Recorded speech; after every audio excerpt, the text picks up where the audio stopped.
Welcome back to the Susan Bradford Show. I have the pleasure of introducing conservative Jewish sociologist Charles Moscowitz to my show today. And today we are going to be exploring the sociology and the context of anti-Semitism, because as we are seeing a rise in anti-Semitism, and once again, the Jewish people are being scapegoated for what is a dynamic that has been maybe centuries, if not millennia, in the making, that traces all the way back to the Roman Empire, to the city of London. And there's a context for what is happening. So I think in order for us to kind of address the problems that are overtaking not only America, but the nations worldwide, we need to have clarity about the problem. And we also need to understand that the Jewish people were part of the great American experiment. They co-founded the United States as a country, a nation under God, with the original founders. And the subversion did not come from them, but it came from forces that have been operating throughout the world that really, again, stem back to the city of London, within the Vatican and around the world. And I think we need to acquire that clarity. And so with us today, we have the brilliant researcher, writer, sociologist, Charles Moscowitz. And we are going to be discussing his latest book called The Anti-Semitic Imagination, The Great Establishment Deception. So welcome to the show, Charles. Thank you very much, Susan. Pleasure to be here. So, pleasure to have you. Now, can you tell us a little bit about your background and why you decided to write this book at this time? Well, I've been involved with Jewish affairs for many decades. I've been a radio host, former radio host, really, but recently doing somewhat of a comeback and a re-entry through doing an internet program, a live stream, a podcast. And I've written many books on a variety of topics, mostly social theory, at least my recent books. And I felt compelled to write this book because of what I see as a rise in anti-Semitism, not necessarily the overt, ugly kind of anti-Semitism, but just anti-Semitism in kind of a genuine and honest misunderstanding of the nature of what you are talking about here, which is this sort of international order, this what C. Wright Mills described as the power elite that I think has increasingly been consolidating control over the world. Sociologist and social theorist Francis Fukuyama wrote the book The End of Time, which was popular in the 2010s, where he notes that with the collapse of the Soviet Union and the contest between the two great superpowers and two super ideologies, you have the United States basically ruling the world. And to a certain extent, he is correct, except that we have to take a look at who's ruling the United States and the nature of that rule, which includes this sort of power elite that now has hegemony all over the world. And it's a very dangerous situation for average people under God. You know, we derive our sovereignty from the creator of the universe, not from the state. That's the American credo. And we are gradually seeing that erode and being transferred to this internationalist, illuminated superstate that is increasingly dangerous in that it has tools to control people through advanced studies in psychology and psychiatry, how to create group experience and group control, and also advanced technologies and use of media to informally develop a world control. And in my book, I get into that. The danger is that it's going to be viewed as the Jews. And what I would argue, and I do so in my book, is that that's a diversion, always has been. That's focusing on the shiny object, the Jew. Look at the Jew down the street. He's more successful than you are. You know, it's this anti-Semitic imagination, and that he did it by ripping you off somehow. That's the Marxist theory that Karl Marx developed in On the Jewish Question, that the Jew is exploiting you.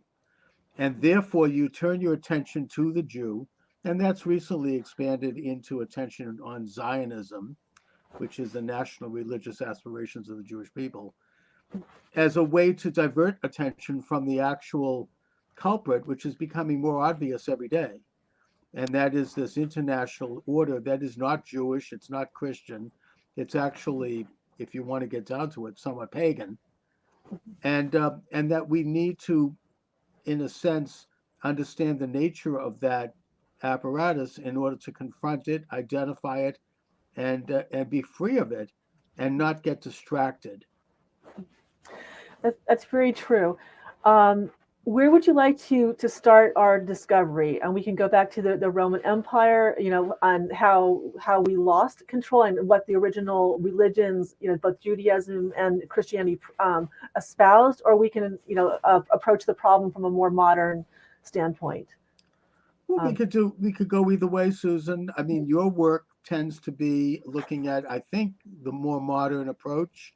You draw in some of the international banking institutions, particularly the Rothschild banking family, which I think is something that we probably should address, and how they consolidated power by controlling the nature of our currency and using that power to for both good and bad reasons. But the bad reasons is consolidation of wealth into their own hands.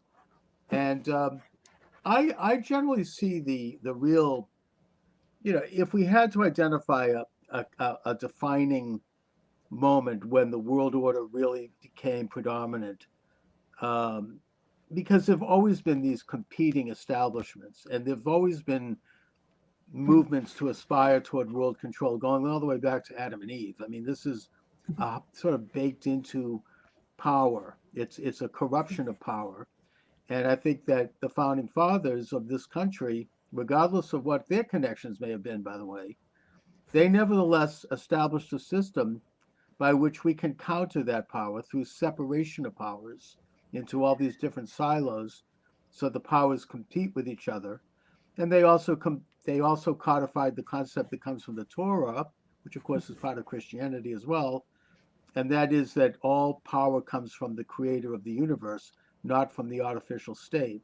And thus we have the power as images of God, not as God, but as imperfect images, to identify and to find the nature of our own lives and our own destinies, and to identify evil, and to identify attempts to corrupt our rights as sovereign citizens under God. But I think that the jumping off point, to get back to your question, was the Cecil Rhodes Roundtable Mhm. establishment at the turn of the 19th, 20th centuries. Um, Obviously, as I say, there have been attempts to create world order from that time right up to that moment, from the beginning of time.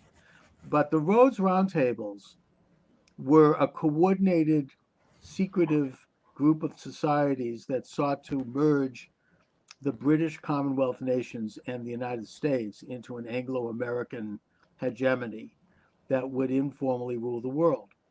My source on this is Professor Carroll Quigley, the author of Tragedy and Hope. Mhm. He was a professor at Georgetown University, Foreign Affairs, for many decades. He was the mentor to Bill Clinton and to many others. And he kind of blew the whistle on this. He was proud of it, and he thought it should be known in this book. And the Rhodes Roundtable basically spawned the Council on Foreign Relations in the United States, Chatham House, or the Royal Institute of International Affairs in London, which works closely with the City of London, as you say, which is a sovereign entity inside Great Britain, and other satellite offices around the world. And their theory was this informal rule of the world, not outright government where you had one great dictator march in, but control over their societies all around the world through placing of their people in positions of power and influence, and through the use of their control of currency, through their private, quasi-private entities. In this country, it's the Federal Reserve System, that would be able to manipulate the value of money to their advantage, and would basically, in a social sense, informally enslave people to that value. And I think it's that point where, and this is the turn of the 20th century, where you saw the enthronement of this world order. Um, it was not particularly Jewish. It was around the same time that the Protocols of the Elders of Zion was published, which I urge people to read. I have covered that heavily in my book because when you read it, you become pretty aware quickly, at least I did, that it has nothing whatsoever to do with Judaism or with Jews. It wasn't written by Jews.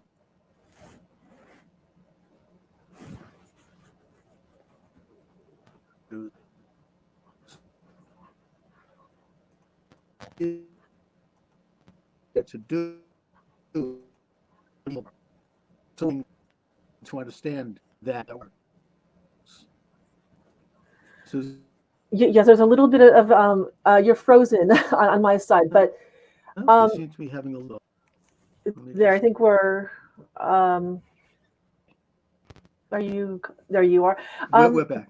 you're back, and I think you make a very good point. You talked about a permanent administrative class that kind of governs the works behind the scenes from administration to administration, the answers to the City of London. How did this come about? This permanent administrative class, and what exactly is it? Who controls it? Well, first of all, there's always been a governing class, and that's not necessarily a bad thing as long as we, in this country, the idea was to check its power through separation of powers, and so you can occasionally, cleanse it and move new people in so that you have limited powers. It in this country, it became a permanent. Um, Big what shadow what government. Yeah, Maybe. what Michael Glennon of Fletcher School calls a double government, what President Trump called the deep state, what Eisenhower called the military industrial complex. It's gone by different names. It was enthroned in this country in the election of 1912 and the administration of self-avowed socialist Woodrow Wilson, who immediately in that pivotal year of 1913 he signed the amendment allowing for direct taxation, which had never been in place before. That way, every individual is now taxed at the source of their income, and they have to submit documents proving the nature of their income and other personal matters. It instituted the Federal Reserve System, which the Constitution says Congress shall regulate the value of currency, not this quasi-public, quasi-private agency of bankers who then can manipulate the value of currency and loan the government money at interest by creating currency that we have to pay back. I mean, a large portion of our national debt is maintenance of the interest that we have to pay the Federal Reserve and their cotillion of bankers, both domestic and international. And there were other things. I mean, they got rid of the appointment of U.S. senators to the House by the states, which removed state power and nationalized the Senate, and even the Prohibition Act, which was the first attempt by the federal government to interfere in the personal health and business of the citizen by forbidding them to have I alcohol. thought it was very. Oh, sorry, didn't mean to interrupt you. I Yeah, thought it was very interesting that you mentioned Woodrow Wilson and the Federal Reserve Act. I think in your book you had indicated that Wendell House was essentially Wilson's dictator, and indeed. what I had discovered about reading about the Federal Reserve Act, it was actually never passed. It was there were only two senators who sponsored it. One of whom was Nelson Aldrich. The other I can't remember, and it was brought before Congress during closed session during a Christmas recess, and then Hmm. Wilson signed off on it. So it never became law. And then Wendell Holmes, the following year, he announced to the nation that both houses, but there was never a House companion bill. Both houses had unanimously endorsed the act and was signed into law. So I guess it was never fully authenticated, and this is a kind of a legislation that has essentially enslaved the American people. So I've heard that as well. I mean, it's an interesting study. I've also heard that the income tax amendment was never actually ratified, but these things mm, were implemented and they are the law, and the Federal mm, Reserve issues not federal dollars, but Federal Reserve notes, which are IOUs to these bankers. And it's something that, I mean, I wrote a book on this separately, The Art and Science of American Money, where I show how, going all the way back to the very beginning with Alexander Hamilton, this country has struggled with every administration to control our own currency. And that the great battle with Andrew Jackson, we could take a look at history, how he got rid of the Second Bank of the United States, and he identified them as vipers. There was an attempted assassination against him. Lincoln issued greenbacks to pay for the Civil War rather than borrow money from the bankers, and he was assassinated. I get into that. It's a fascinating history. The fact is that, and Kennedy issued silver certificates, which were rescinded the day after he was assassinated. So this is a battle under the hood, as it were, that's been going on in American politics since day one. And what we have then is this control of our currency by this private cartel. Now, they blame the Jews again, and I get into this in the anti-Semitic imagination. And a lot of that goes back in history. It goes back to the Middle Ages, when the Jews were allowed to live in Europe because of St. Augustine, who issued a decree called the Sicut Judaeus in Latin. It was basically that at his time, there was a lot of Catholic and Christian leaders who wanted to annihilate the Jews and who wanted to forcibly convert them. And he said it's not necessary. The Jews should be allowed to worship God and practice his faith without any interruption, as long as they do not take positions of public import, as long as they don't, aren't in public influence because they were mistaken in that they did not believe in the divinity of Jesus as Christ. Therefore, they have to be punished, but they should be allowed to live. The fact is that the way this worked out was that the Jew was developed in Europe a separate administration, a separate judicial system, actually, and they would work in partnership with the European potentate, the king, the duke, the prince, who the Jews would do things for the prince that the prince couldn't do himself because it was against Christianity and it was against Christian law. And the Jew was not allowed to be involved in various professions. They weren't allowed to own land. They weren't allowed to be involved in guilds. So they got involved in money lending and other certain functions that were at times unsavory and unpopular for the king and the prince. A good example is in Poland, the Jews were very involved in tax collecting and property management. So the aristocracy could then enjoy their wealth and not have to run the business. But when you had, it built up resentment. And then when Chmielnicki invaded and rebelled in Poland, the Jews were massacred because they were viewed as this enemy, this group that, was engaged, controlling everyone. But the fact of the matter is that it was a symbiotic relationship between the Jews and the Christian princes. It didn't, one existed with the other. You can't blame the Jews for this. It was like it's a role that they were given and that they enjoyed for sure at times.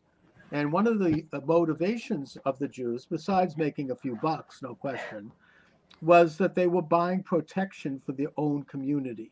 They felt like we'll be protected by the Pope, which they were mostly, or by the prince. And of course, the downside to that was that when the prince died, or when something bad happened, they would be sold out. All of a sudden the new guy would come in and he would exile the Jews and confiscate all their property, or they would, bad things would happen. So it was a very insecure system, one that the Rothschild family tried to overcome when Amstel Meyer Rothschild, who was sponsored by the Duke of Hesse in Frankfurt am Main, he sent his 5 sons out to all of the great European capitals to set up businesses, banking businesses, and to, basically develop a relationship with the local rulers, the kings. And they were extremely successful at it, with the idea being that, if you take one down, then they could switch it to the other, and that we can't just be all, exiled and we kind of have everything confiscated. They would communicate through diplomatic pouch. they were, their daughters and would marry into other banking families, so that they developed this whole sort of culture of banking. They did come to the United States, and they did a lot of good things in terms of like investing in infrastructure. They helped build the Erie Canal. They helped build the Aswan Dam. They helped, do great works. But there's a dark side. There's the side that they profited from war, and in that sense, they're demonic. Uh, it was not exclusively the Jews who were involved in this. You had the Knights Templar were the first world's bankers, actually, and that Mhm. was a Catholic order of monks. And the Venetians invented the check, and they invented insurance in their trade with the Islamic countries and with the East. And of course, Great Britain had the Barings, and Germany had the Fuggers, and there was in Scandinavia you had the Hanseatic League. So it was not unique to the Jews, but the Jews got the blame because, again, the shiny object. This is the Jews' fault, when in fact they could have been ripping off people, and there could have been big economic dislocation. And I think the Jews played that role then as well. That's true. I think you spoke about the court Jew, and I think what we're looking at is really different rivalries for power. I think from the very beginning, Christianity was an outgrowth of Judaism, but what many people don't know is that it was also inspired by Buddhism. The sense of love thy neighbor as thyself, or redemption, compassion for other people, a strong sense of ethics. But I think it was shaped by Western civilization. And I think you have, on the one hand, you have the Catholics who were the Vatican, which was empowered in part by the Venetian merchants, who were very ruthless. They established mercenary armies that try to conquer Eastern Europe. And on the other hand, you had the Protestants, who were rivals to the Catholics, and each had their own kind of court Jew, and I think they were at odds with each other. And I think at some point, I know that you spoke of the Hanseatic League. The British monarchy created the East India Company for the merchants of London who were Jewish, because they took issue with the immorality of the Hanseatic League. And eventually, the East India Company was infiltrated by the merchants of Venice, who were, so you have this ruthless takeover. And with the Rothschilds, they eventually took over the British monarchy. I think that was through the Napoleonic Wars. And not only did they intermarry and interbreed with the royal families, but I think there was also an element of genocide, where they were genociding rival families.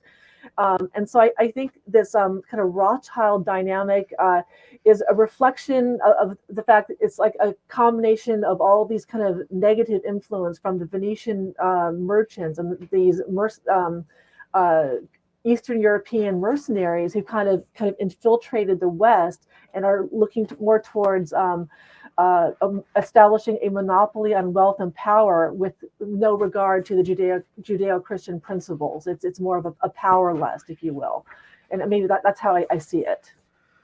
Well, I mean, I think that, as we all examine this phenomena of this international order and how they function, it's a very complex subject. There are a lot of theories. There's truth to everything you're saying, Susan, but yet there's more to it if you open the lens. I would suggest, for example, that in Great Britain, things got underway when Henry VIII broke True. away from the Catholic Church, and the new Church of England confiscated and looted all of the Catholic wealth of Mhm. England, not just the churches, but the treasures, the money, and they handed it off to prominent British political families like the Rhodes. That's where Cecil Rhodes came from, like the Cecils. There's Mhm. all these British, kind of aristocrats who became the sort of the English establishment. I mean, their main patron saint of the 19th century would be Charles Darwin. And I mean, I get into that in my book. That's a whole big subject. But the point is that they're the ones who aspired to informally create this international empire through divide and conquer, and through basically merchandising and the seizing of raw materials, which would be brought back to England, manufacture, and then sold back. That's one of the reasons that one of the things that led to the American Revolution. And and it was kind of, I think, a phenomena that started from there. That's not to say the Rothschilds didn't have a big hand in it.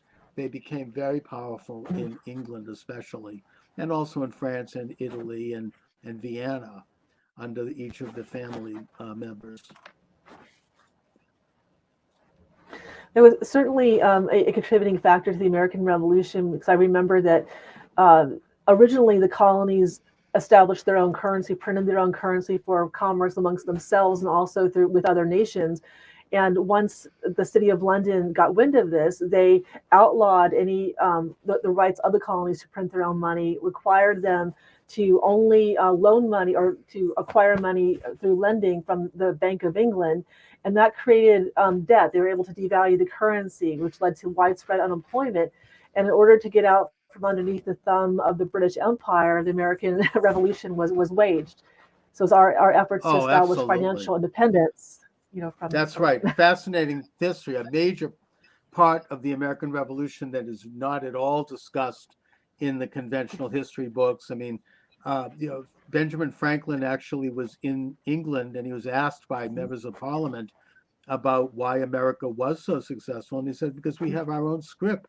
It started right here in Correct. Massachusetts, my own home state, where they issued land bank currency based on, it was a quote, a technically a fiat currency. It wasn't based on gold. It was based upon the value of property, of farms, of production, and that they would get a small bit of interest on it to improve the infrastructure in the colony. And for example, in Boston, the uh, the street lights were all built from those funds. So, there was no need for taxation per se. A little bit of user tax for very specific services, but for the most part, the government was able to pay for its own function and have extra money to pay for these great infrastructure projects, which they were able to do interest free from the money. And that, yeah, the parliament came in and said, this, we can't let this happen. And they made the Bank of England, they gave it a monopoly, that being Paterson's Bank. And that the Bank of England then came in and it caused a depression for the first time. And that you could only pay your taxes in gold, which people didn't have. And one of the first acts of the Continental Congress, right after the Declaration of Independence, was to issue Continental scrip. So this has been a struggle in America from that day until today. Control over the national currency, and I mean, to go back to our topic, which is the anti-Semitic imagination, it's not a Jewish thing. Judaism does not condone usury, but at the same time, it doesn't condemn it. And usury requires laws to regulate it, but in and of itself, it's necessary for credit in order to project income and then invest into a prudent and conservative investment so that you can then create something. It's not necessarily a bad thing, but it was corrupted by this sort of collusion between these private bankers and these princes who basically enriched themselves with easy money without raising taxes on their subjects, so they didn't, and nobody got angry, and then expanded their power into these world empires, which led to World War One. Yeah, and going back to like the anti-Semitic imagination, I think you said that the first sin that has been blamed on the Jews is the killing of Christ. But you said that might not have happened actually. And so if I could ask, what was the context of the crucifixion, and why did the Jews reject Christ, and what is the basis for like building the third temple, or what did they aspire to do instead? Like, why was he not accepted as their Messiah? Well, yeah, thank you. No, I do get into this very controversial subject in my book, The Anti-Semitic Imagination. And what I would point out is that basically, if you look at the context of the times in which Jesus lived, and I do acknowledge that Jesus was, without question, the most important man, regardless of the question of divinity, to ever live, because he brought the entire Torah and all of the moral and ethical precepts to most of mankind, to really all of mankind. His ministry did, even though I think his ministry, from a Jewish standpoint, was a very Jewish ministry. It was meant for the Jews. The people around him, his disciples, were all Jews, and the whole affair was a Jewish affair. Now, why was he crucified? Um, I think it was because at that particular time, Judea was under the boot heels of Rome, which was a very brutal occupier. There was no freedom there. The Romans were crucifying people constantly outside of the gate of Jerusalem in what's called Calvary to scare people and to make examples. And you had people who claimed to be Messiah all the time who were being crucified. Um, Jesus was crucified ultimately by the Roman state in the person of Pontius Pilate. And Pontius You Pilate, know, yep, sorry. oh, I wasn't I was sure if you were aware of some alternative views in which it has been alleged that Jesus may not have been crucified after all. For example, in the Quran, the Muslims believe that it was his crucifixion was a political stunt. There are royal historians who believe that he was alleged to have been crucified in order to solidify his divinity, because in Buddhism, um, you are characterized as being godlike if you are able to die and then be born again. So they created this myth around alleged myth around Jesus at the Council of Nicaea to establish that he had a virgin birth like the Buddha and that he had died and been born again. So it's possible that he may not have been, crucified after all. I mean, I'm not saying that he was or wasn't, but I'm saying there's an alternative history that may not have happened. okay. I mean, I generally don't want to go into theological questions or Okay, questions fair of enough. Christology because it's not my area of expertise. I also don't really think that as a Jew, it's really my business to comment on Jesus' his status as God or as Son of God. That's a Christian question.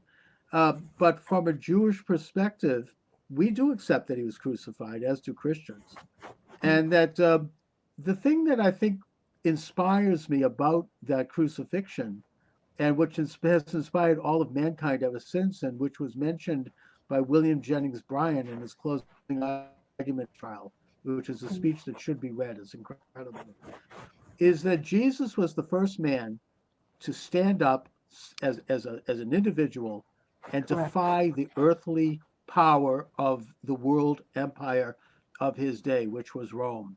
Rome at that time controlled the world. And Jesus said, when Pontius Pilate said, do you repent? Do you recant of your position as the king of the Jews? Who do you answer to? He asked him. And Jesus said, I answer to a higher authority than the Roman Empire. And right after saying that, within an hour of having said that, he was crucified. And that was the first time that the individual under God stood up and said, I answer to a higher authority. This was the same thing that was said by Mordecai in the book of Esther when Haman demanded that Mordecai bow to him. And he said, I only bow to God. I don't bow to men. I don't bow to the state. And that set off a whole trigger of events that is what Jews observe in the Purim holiday. So that is an inspiration.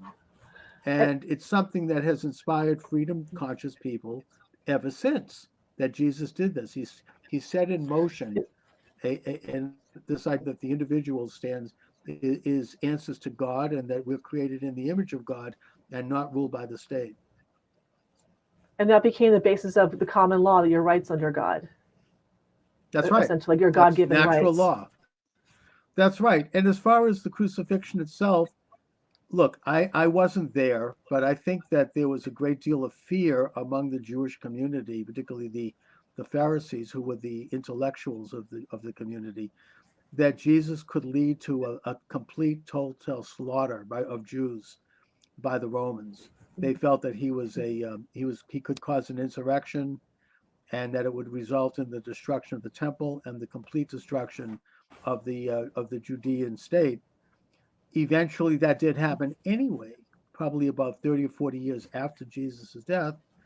But I think that that was what was going on there. Plus, his claim that he was God, whether they were true or not, that is a heresy in Judaism to make that claim.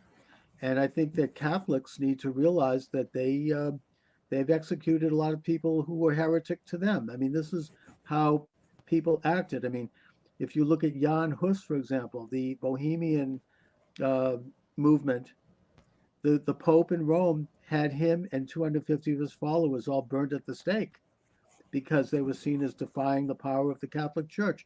Now, I'm not going to judge that. I'm just noting it because this is what people do. I mean, back then, it's not something that it's obviously a terrible mistake to have done. They shouldn't have done it, but that's what I think the thinking was at the time. And the Bible does specifically state that one of the commandments is thou shalt not kill. So that was, apostasy, that they did execute people for a difference of opinion, even though it was a challenge to their power. I don't know if you would feel comfortable talking about some of the controversial passages in the Talmud, like with the references to Jesus that you spoke of in your book, Yes. about the context of why, because I No, know that's often well, referenced as a basis for anti-Semitism. that Jesus is burning in human excrement and that kind of stuff. Um, no, I mean that it. First of all, it's not definitely about Jesus. That's something that we can't know. Rabbis have said that this was put in by Onkelos, who was one of the great Talmudists of the time, but who also was Roman in background, and he had been a Roman pagan priest before he converted to Judaism, and that he was writing about situations that existed when he was a pagan. And when he talked about, he also talked about Titus burning in excrement and other figures. And so we don't know if it was about Jesus, but it may have been about Jesus.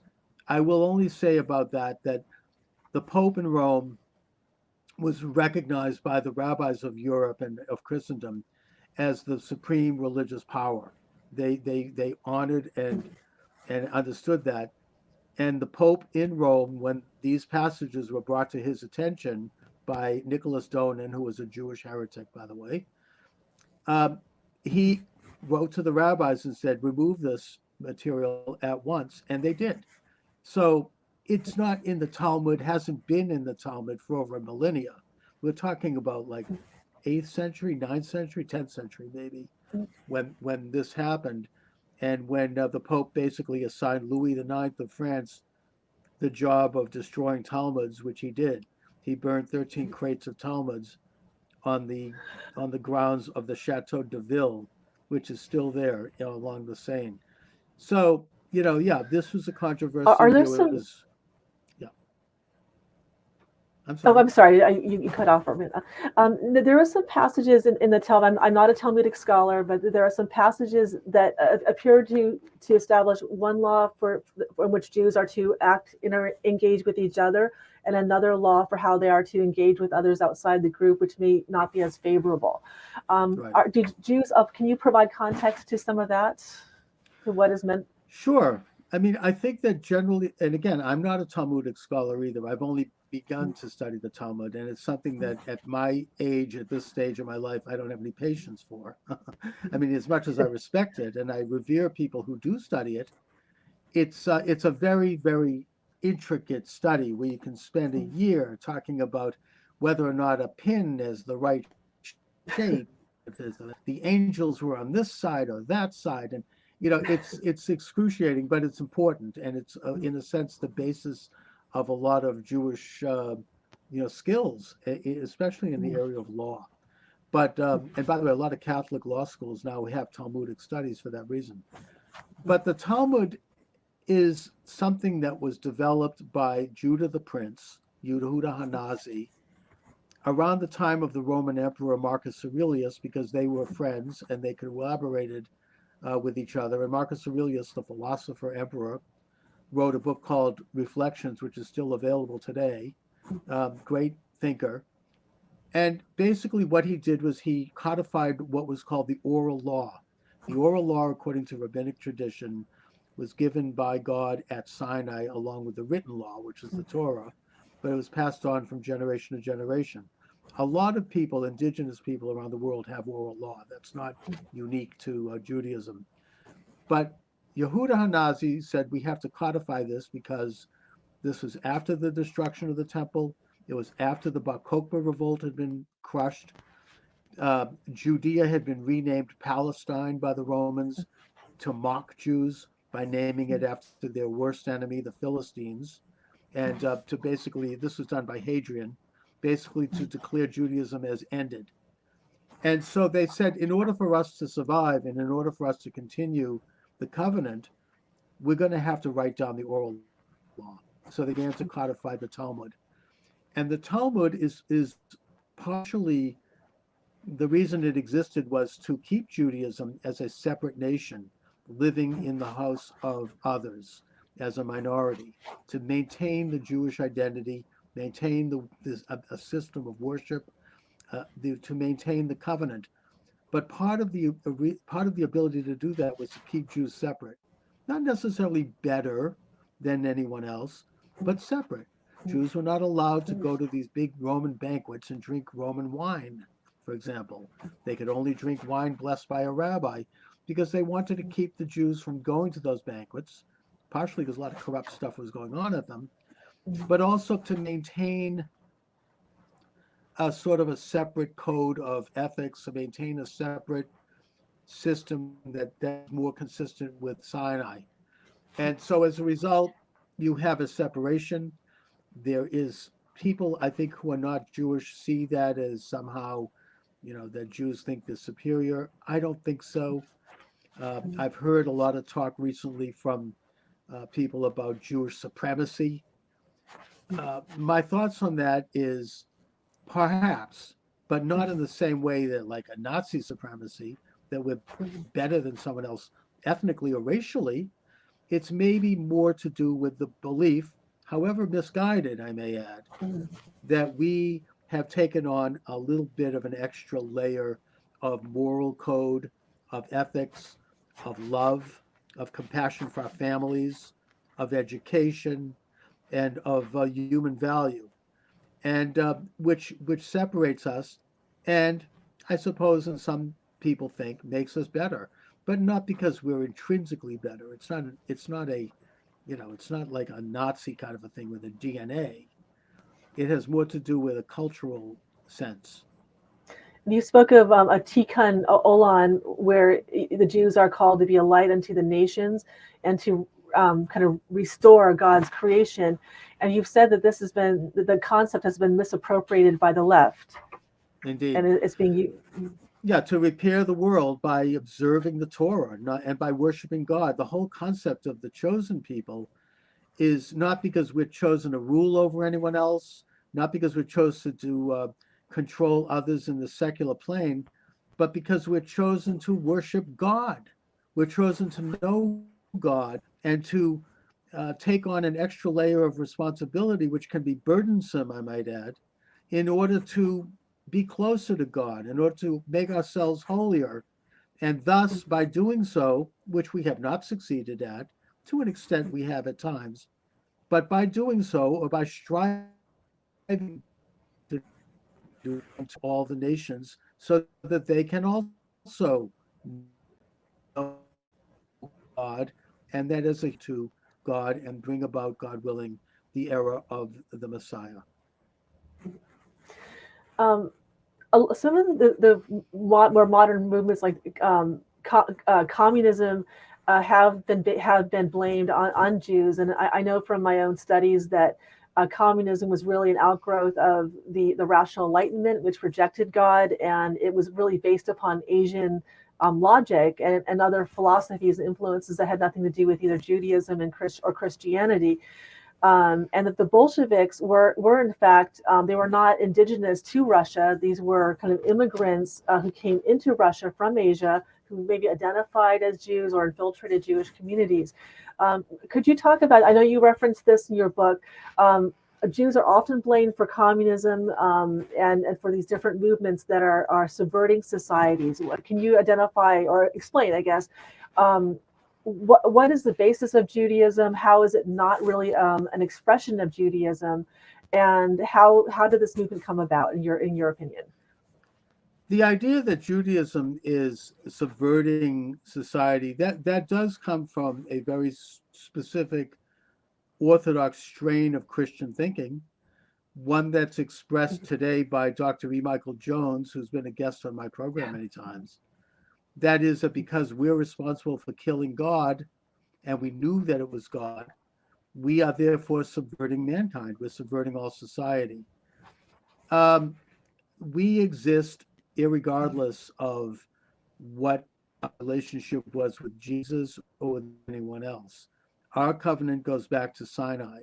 We are not subverting anyone. We've been subverted by some of the same forces that have Correct. subverted Christianity, those being satanic movements, and I get into that in my book. As far as the Bolshevik movement is concerned, it goes, I mean, there's always been a collectivist movement, and it's always been a con job. But the modern movement goes back to the French Revolution, where the word communism was first used by Gracchus Babeuf, who was a member of the Jacobin Secret Society that launched the French Revolution. A very interesting book on this whole subject, which traces the subversive movement from the French Revolution to the Bolshevik coup, was written by James H. Billington. He's a former Librarian of Congress. The book is called Fire in the Minds of Men. Excellent read, brilliant scholar, one of America's most respected, certainly an establishment figure, by the way, very much like Dr. Carol Quigley, one of these whistleblowers, perhaps inadvertently. And the Bolshevik movement itself, I think it had influence from maybe from Eastern sources, but also from Marx, who I think was probably an employee of the Illuminati. I get into that in my book. That's speculation. I can't prove it. But, he set up the Communist Manifesto, which lays out the planks of that movement.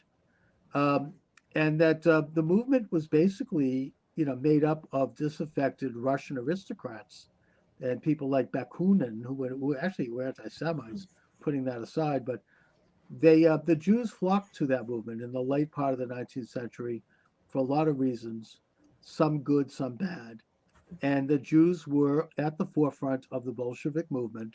They held some of the worst positions in it, in a way similar to the relationship between the Jew and the European prince. The Jews would be brought into, and they'd be allowed to do certain things that were not good and not savory, but were highly visible, and they'd be rewarded for it, but they would develop hatreds as a result.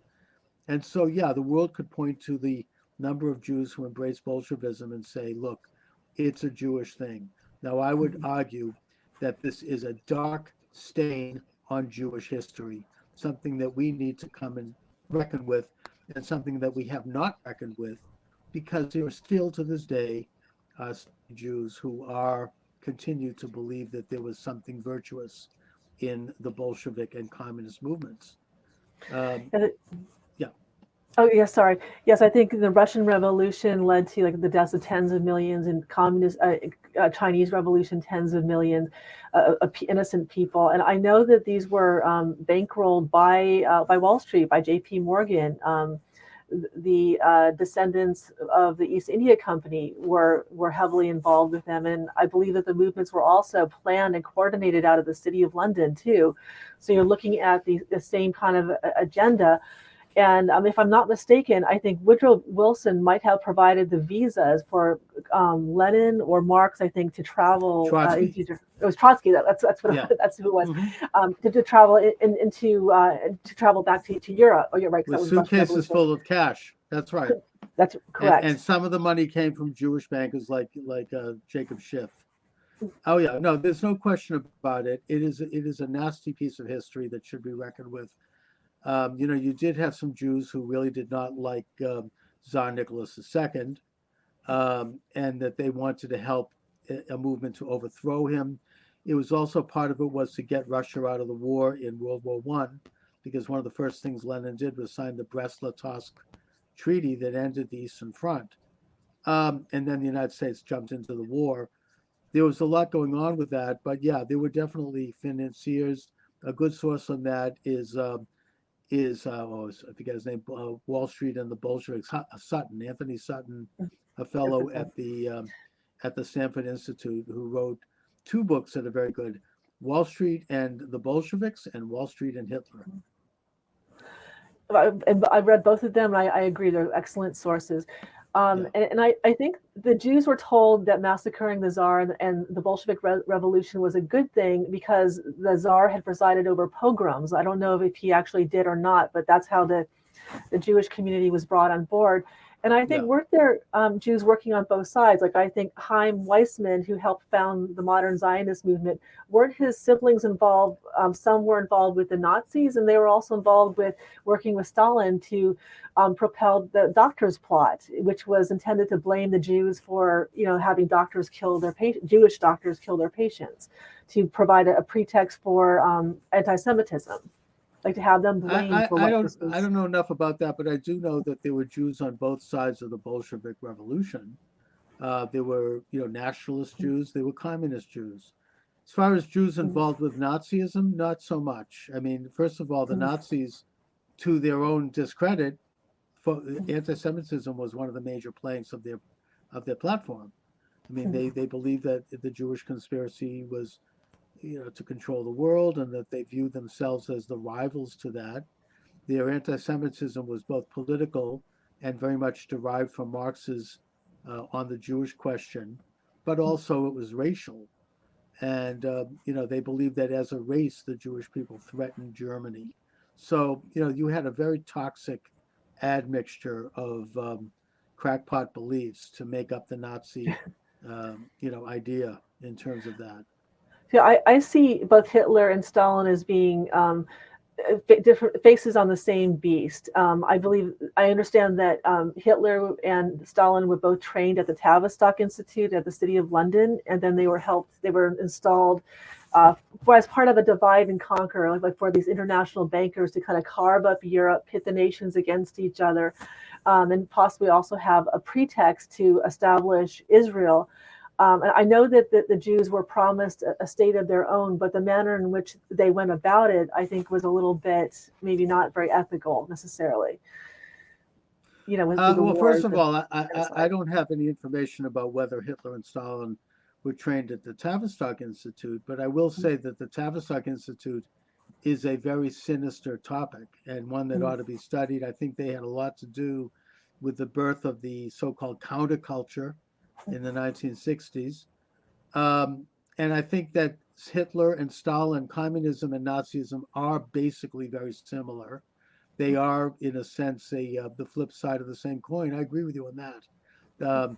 Billington wrote about this in that he said that out of the fever swamps of the French Revolution emerged the French slogan fraternity, liberty, and what is the third word? Equality.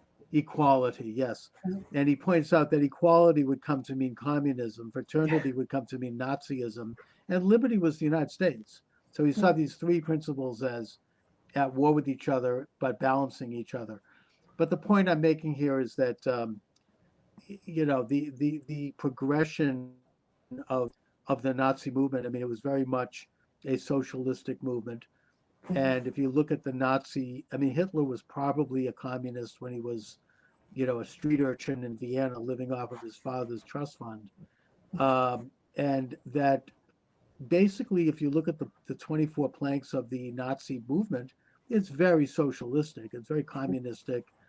They emulated the Bolsheviks when they set up concentration camps, figuring that they'd get the same great treatment that the Bolsheviks had gotten by the world establishment when they were trumpeted as a great progressive movement of world history as they were slaughtering millions of people. They figured they'd get that same pass because they also were part of this great social transformation, and that literally they imitated a lot of the Bolshevik tactics. I mean, the Bolsheviks set up the first national police agency, the Cheka, which the Nazis modeled the Gestapo after that, having a national police as opposed to in the United States where we have local police. We've been moving in that direction, but that's another subject. There's a lot of parallels, a lot of similarities to that. Now, the second part of your question was about Zionism. Zionism is I get into a chapter in my book on Zionism. It is simply the national aspirations of the Jewish people, nothing more and nothing less. It is both a nationalist and a religious movement that's taken on different forms each century from the time of the destruction of the Second Temple right up to the 1948 Declaration of Independence. There has not been a century that's gone by. We have not had a Zionist movement. There are things about it that we don't know about, which are actually pretty substantial in terms of the Jewish people attempt to reestablish their homeland in the land that God commanded us to take possession of. That tiny little swath of territory that exists between the river and the sea. There's nothing more to it. It's not an attempt to conquer the world. It is simply an attempt. God commanded Abraham to take possession of that land so that we could create a commonwealth that would rise a level of spirituality for the rest of the world, but we would be able to practice our faith in freedom as a sovereign people. That's what Zionism is. That's what Zionism has always been. Now, do the modern Zionists sometimes engage in world order tactics and unsavory tactics to preserve that land and to advance that simple goal? Yeah, they do. There are some pretty unpleasant elements to Israeli history, but I would only point out that the difference between the Zionist aspect of that history and the history of the Anglo-American establishment or the occult or any of these other movements is that the Zionist goal is very simple. That is the safety and the security of that tiny speck of land that is surrounded by genocidal forces and that is despised by the international establishment. I remember that during the original founding of the Israeli state, that many of the most renowned Jews in America signed a letter which was submitted and published in the New York Times, which they opposed Zionism, and they said it would not be in the interest of Jews to create an Israeli state. Do you know the basis of that and why they were so opposed to Zionism? Oh, the entire establishment was opposed to Zionism. I mean, the Council on Foreign Relations, the all of the powers that be. I mean, Truman was surrounded by people. I mean, Secretary of State George Marshall, certainly the Soviets, and the communist operatives in the American government. Secretary of Defense James Forrestal. They all were telling Truman, "Do not support Israel. Do not recognize it. They've got nothing. They've got no money. They've got no oil. They've got no land. They've got no population." Whereas the Arab countries and the Islamic countries have vast resources. You know, if you look at it just from a business standpoint and from a geopolitical standpoint, recognizing Israel They're talking about made no sense. And so you're It was talking not, about like antagonizing billions of people you said who had oil and natural yeah, resources that's in right. order And to. it was not in America's interest. Financially, it really wasn't. And and yet Truman went ahead and did it. Now, some people have told me, well, he was bribed. Fine, maybe. But the point is, however it came about, he did it, and he did it against the advice of everyone around him. And I think that ultimately he did it because, besides those possibilities, the American people supported it, both liberal and conservative, left and right. American people supported the right of the Jewish people to have sovereignty in that tiny piece of land because it was reasonable. Most of the Arab establishment supported Israel, at least in the period right after World War One. I get into this when I talk about Emir Faisal bin Hussein, the head of the Arab world at the time, direct descendant from the Prophet Muhammad. He recognized Israel when he signed the Faisal-Weizmann Accords, which was part of the Paris Peace Conference that ended World War One, where he said, "We welcome back our brethren, our Jewish brethren, to their ancient land."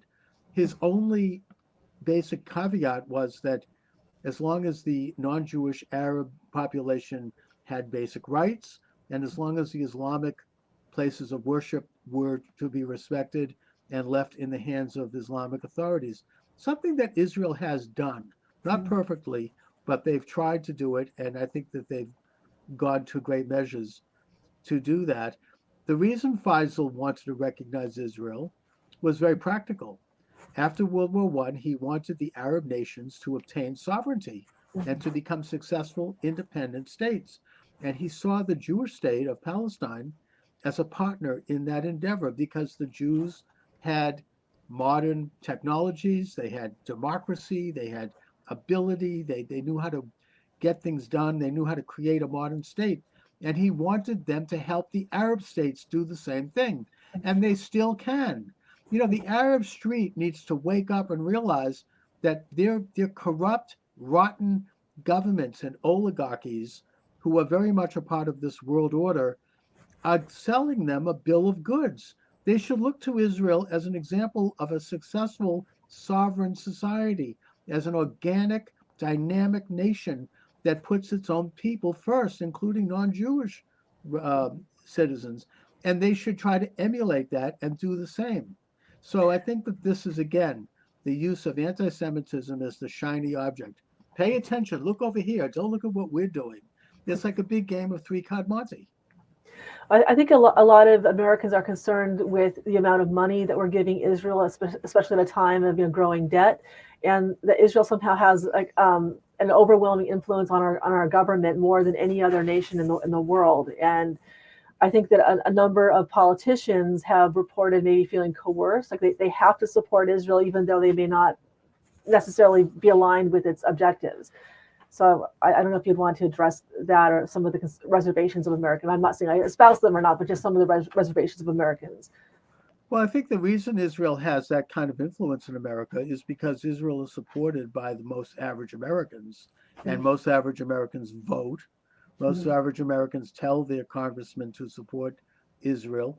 That might be changing a little bit, unfortunately, but for the most part, that does remain the standard, except if you go to the far left and the far right fringes, Israel is supported, and the American people want to support Israel. And the reason why the internationalists and the left hate Israel, I would suggest there are two reasons. Firstly, because Israel is capitalist. It is it has a it's startup nation. It's a place where people can innovate and create new ideas, new industries. And secondly, because Israel is Jewish. Regardless of whether or not the average Israeli is religious, Israel is a fulfillment of the Torah, and that threatens the whole rotten, secular, illuminated establishment. I hope you're right. I I'm not necessarily convinced that Israel is independent of the corrupt establishment. If, I know that Kissinger, who's the great establishment catalyst throughout from the Nixon administration onward, helped facilitate international scientific networks from the U.S. to Israel, and then Israel in turn extended those on to China, which is one of our strategic adversaries, and has also done so with Russia and the former Soviet Union. And I think those actions have put the United States at a bit of a disadvantage.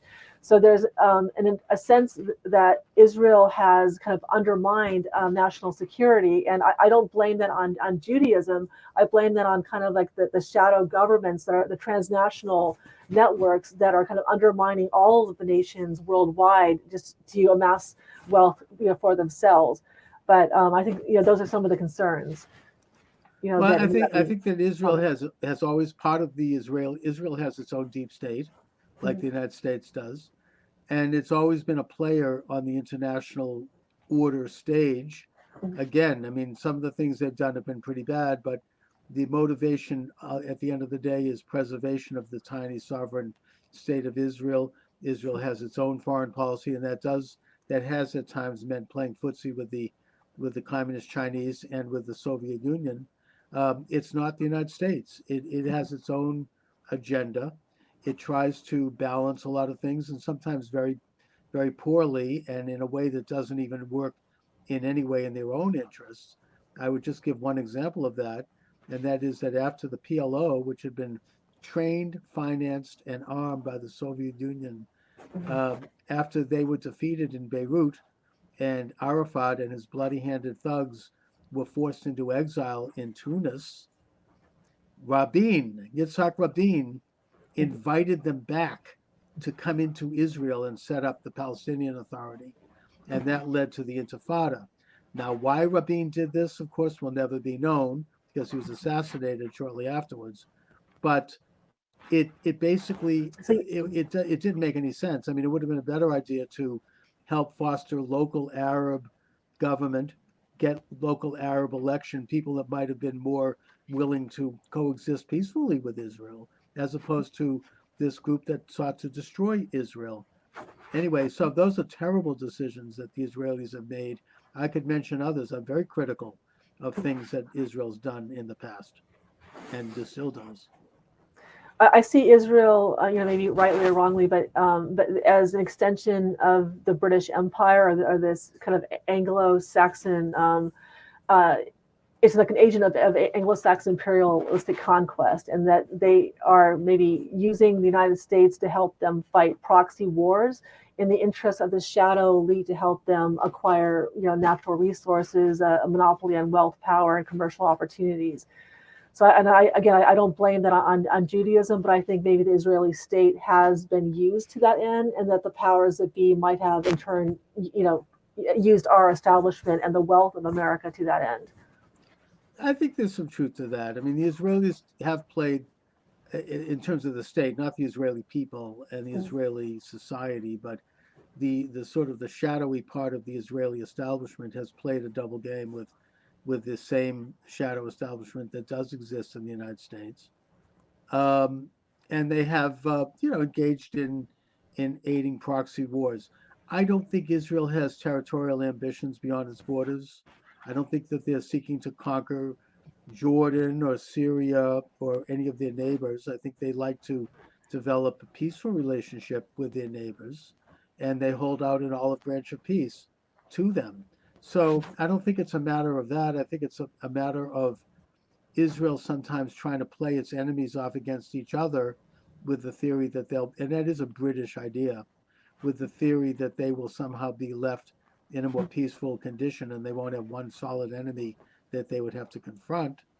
That's something that might be have some wisdom to it, but it can backfire, as we saw recently with Hamas, which Israel supported in its early stages because they figured they would counter the influence of Arafat. It didn't work out well. So I mean, when they start to engage in this kind of geopolitics, things can backfire. They backfired on the United States with our support for the Mujahideen, which eventually morphed into Al Qaeda. So, there are consequences to this kind of amoral realpolitik.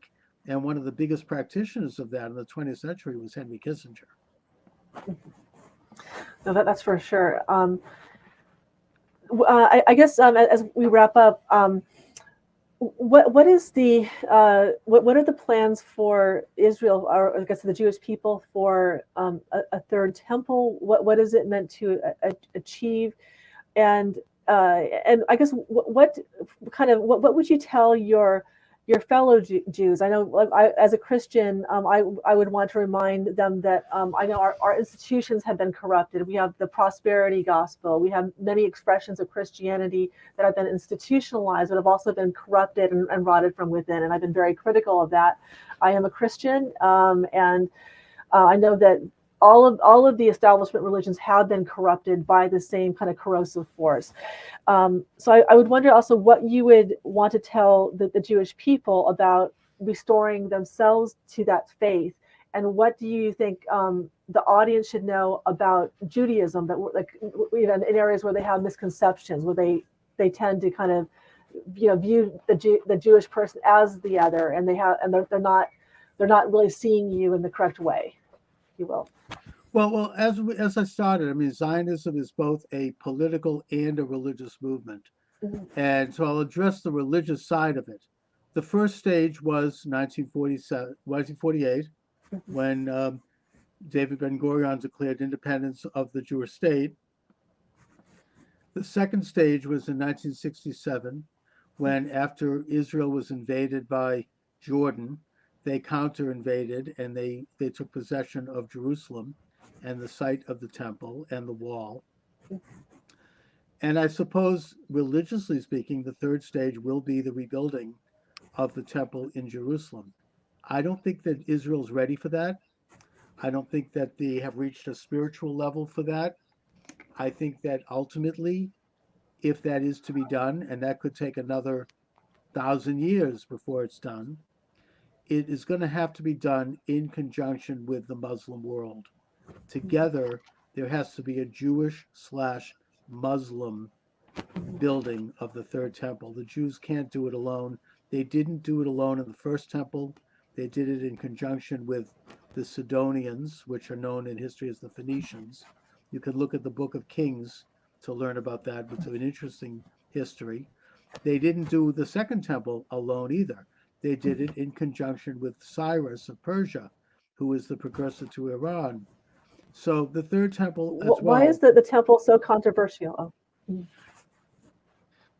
you're breaking up a little bit. Because Uh, there are hotheads in Israel who want to do it now, and I don't believe they're right.